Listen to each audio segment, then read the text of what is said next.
What's up, guys? This is Kyle from Wax Museum. Hope everybody is doing well today.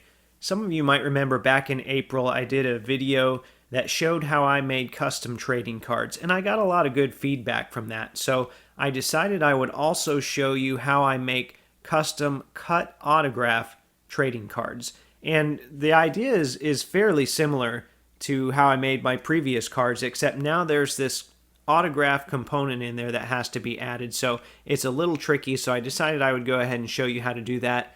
I also decided that I wanted the subject of this card to be Red Auerbach. So even though I had a signature that fit in a horizontal card, I got to thinking, I would love to have Red Auerbach in the Epic signature set that Upper Deck made. As you can see here on the right, I've got the Bill Walton version of that. So I went into Paint 3D and I created my own little version. I took all the Upper Deck logos off. I changed the backup.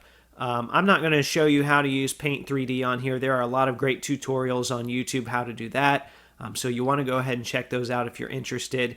But anyway, it took me a lot of time because I'm not great with Photoshop or Paint 3D or any of this stuff. So it took me a lot of time, but I finally got a design that I was happy with.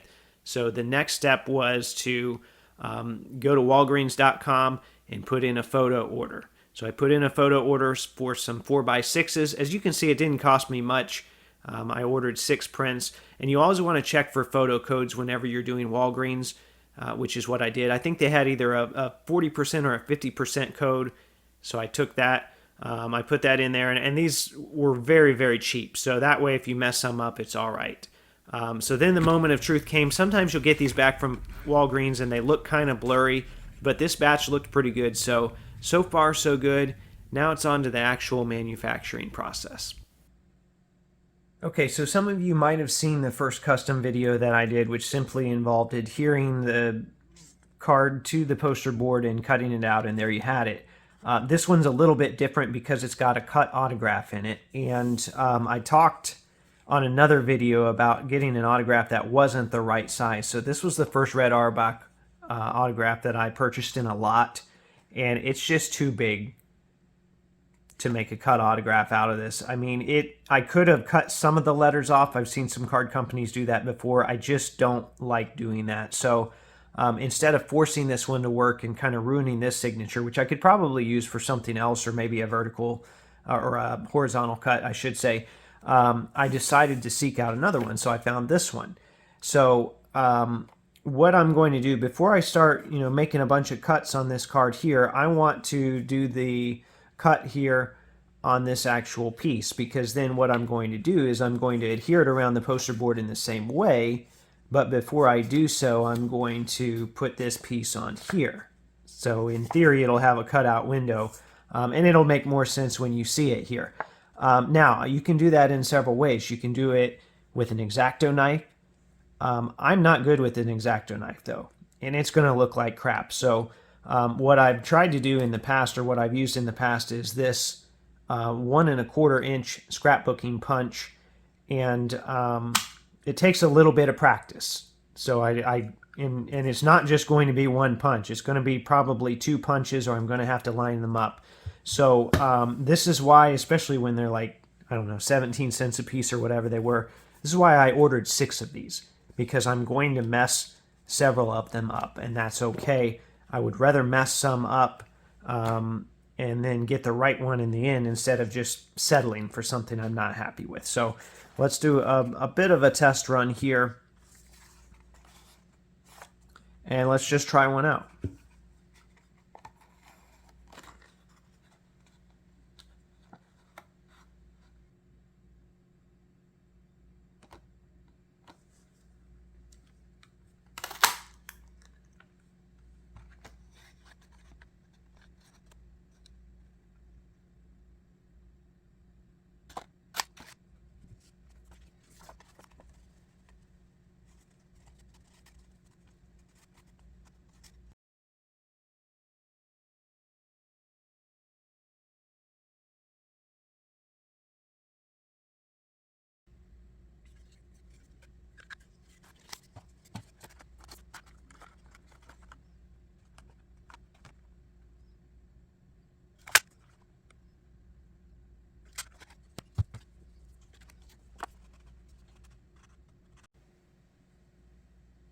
Okay, so as you saw there, I brought in a second punch, which is one that I had here that does a smaller punch, and I'm still kind of limited by that.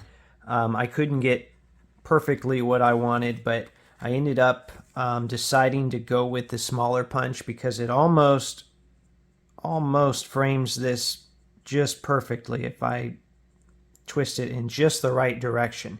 Now, it's still going to be hard to adhere the autograph in that manner. So what I'm going to do is I'm going to take a pencil and just very lightly kind of trace that box.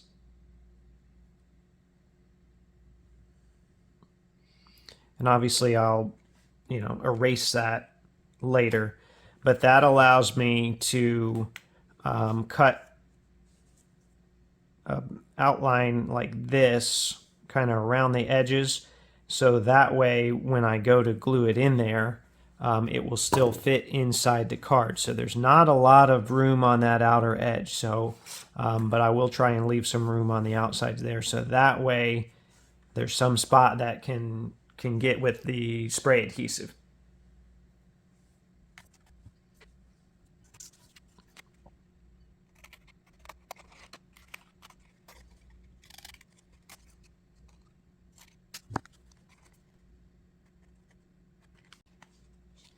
So see how that should still fit in there when I go to fold that around the edge of the poster board. Okay, before I finished all this up, I needed to stop and get some supplies at Walmart.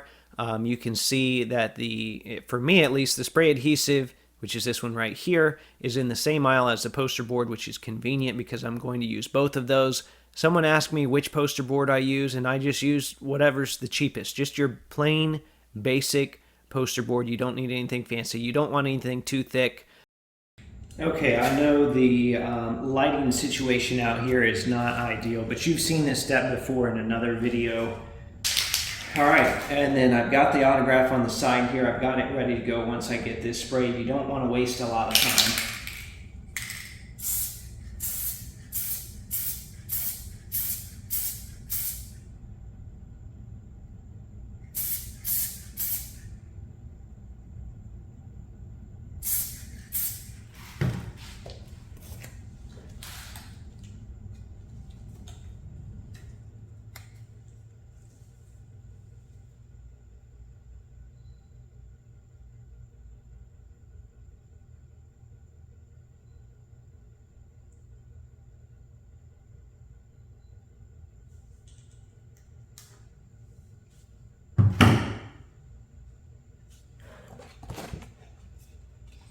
And I got my piece of poster board ready.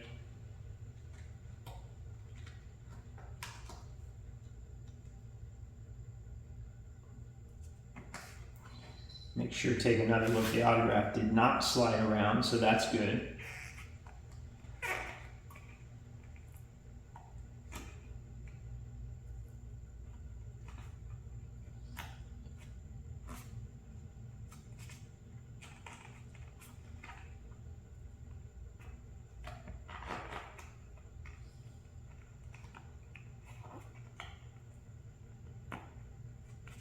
Okay, everything looks good so far. Now it's just a matter of letting it dry for a couple hours, probably overnight because it is already kind of late for me.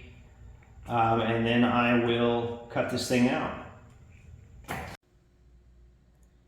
Okay, so this card had a chance to dry, and now it's time to use the paper cutter and get our finished product here. So I'm not sure how confident I feel in this just yet. I'll be honest with you, but we'll go ahead and cut this and then see what it looks like after that.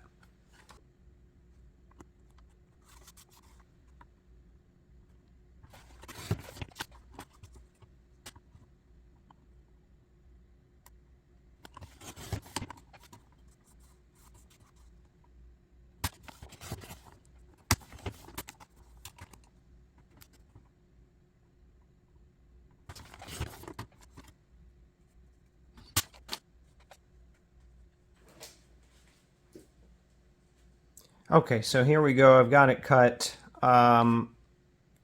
probably not perfect cuts. That's always something that I struggle with. But anyway, here is the front. So you've got the cut autograph. I got it framed in there about as good as I could. And then here's the back side, which the back side, I don't know what happened. Centering's way off on this back side, so I screwed that up.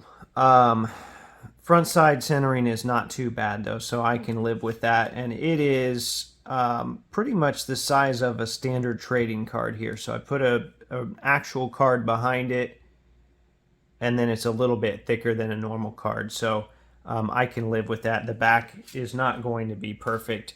And you know what else? What I usually do? Stick it in a penny sleeve, stick it in a top loader, and that's going to hide some of those imperfections as well. So anyway, let me know what you think. You know, maybe you like it, maybe you don't, maybe you think it's a good method, maybe not. More than anything, I hope it's a method that I was able to show you, and then some of you really creative people out there can take it and run with it and hopefully do something better. So there you have it. That's my custom Red Auerbach trading card. I hope you enjoyed that. I hope that was helpful in some way. Remember, there are new episodes of the podcast that come out every Thursday. And as always, thanks for watching.